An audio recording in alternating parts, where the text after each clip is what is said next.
Hi everyone and welcome to my channel. My name is Karmen.pevc, and for those who don't know me, I'm an educator and a counselor where I help people to discover their full potential and life possibilities, how to build their career and still enjoy their adult life. And today I want to address a very interesting topic on how to deal with long distance relationships. What I did discover is that not a lot of research is made in this field, and one of the researcher that was made is the 2013 research, where the research is saying that around 3 million American couples, married couples, are in long distance relationships, and around 25 to 50% of college students are in long distance relationship, and around 75% of college students were in long distance relationship in some period of time. And I truly believe that these numbers from 5 years ago, they did increase in the last 5 years, of course. And also what is very interesting is that people are still pessimistic and very critical about this topic.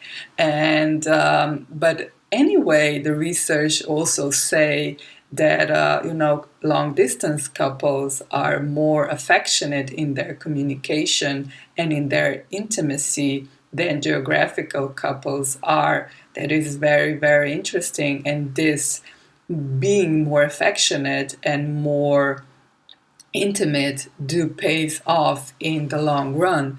I also discovered the research that was made in 2014, but stay tuned. I will talk about this in the end.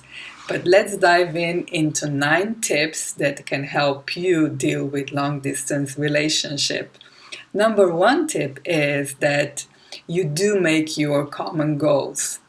The researcher say that when you have a common goal, that this is just something that it's temporary in your relationship being apart. Um, Making this a common goal that you will be together at some period of your relationship, the relationship is less stressful and more satisfying. So, for example, if you are more prone to working on this common goal and your partner is more into status quo, I do advise you that you sit down with them and be very, very honest in this, what you actually really want in this relationship. The second tip is that you do prioritize your schedule. What I mean by that is you have work, they have work, or there are also students and you're a student, or maybe you also work in between, and also you can live in different time zones. So you need to prioritize your schedules when it's the best time for both of you to meet online and spend quality time together. So number 3 tip is don't rely just on technology. Yes, technology do saves us time to all of us, but still be creative and use that old-fashioned posts like sending gifts to each other, sending love letters, and just surprise your partner with maybe something that they like. Maybe they just like your t-shirt, and you can send them and surprise them, something like that. Number 4, that is very, very important, is about communication. It's very important in any relationship. The communication is the key. What I mean by that is you don't need to communicate 12 hours a day, because less is more, and you don't need to and you don't want to suffocate your partner or be suffocated with the communication that is going on all the time. Do surprise each other with good morning and good night, the same as you would say to each other if geographically together. And also Do when it comes to social media, do validate each other on social media, like commenting on each other posts. Be creative, be funny. Also tag each other, post some pictures that you did together, and do validate your partner. That doesn't mean that you need to stalk them and look at their profile all the time, but be creative.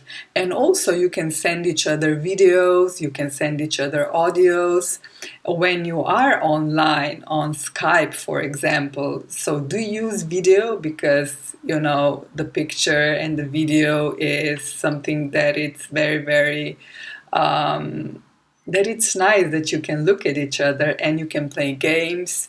You can watch YouTube, or you can play instruments to each other if you know how to.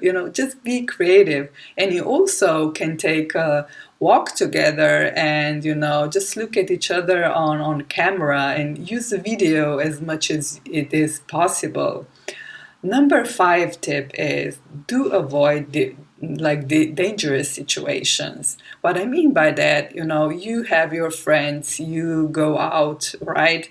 Just, tell your partner with whom you are going out, who is there. Be honest. Who are your friends? Where are you going? Because you don't want to make your partner, insecure and suspicious. Because the long distance is hard sometimes, and if you're not honest, it's even harder. So do avoid that your partner will be suspicious of you when there is no need to. Number 6 tip is that you plan your time together when you do visit each other. What I mean by that, you don't need to run around all the time with other friends, other family members, and sightseeing all the time. Just spend the time together, just sitting together, just watching TV, cooking together, cuddling. That's a quality time together as well. Number 7 tip is that you don't see this situation as negative. See this situation as positive. There will be challenges, of course, but you can learn from these challenges and you can see them as positive, as something that both of you will learn from and grow together. Number 8 tip is don't put your life on hold. Stay present with your family, stay present with your friends, stay present with yourself, and stay present with your hobbies. Don't neglect anything of that, because your life is there and there are people there who want you and who love you and they want to be with you. Number 9, this is very, very important. Do trust your partner and also earn that trust. This is not just about infidelity, but also you have to question yourself. Does your partner support you? Do they believe in you? Do they ask you how you are? Do they ask you about your family? Do they ask you about your work? Do they ask you how you feel? And do you do the same for your partner?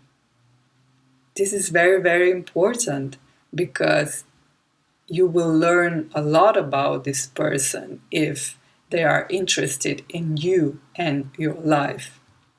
And for the end, the research that I mentioned that was made in 2014, this research was made between two groups, between geographically couples and a long distance relationship couples.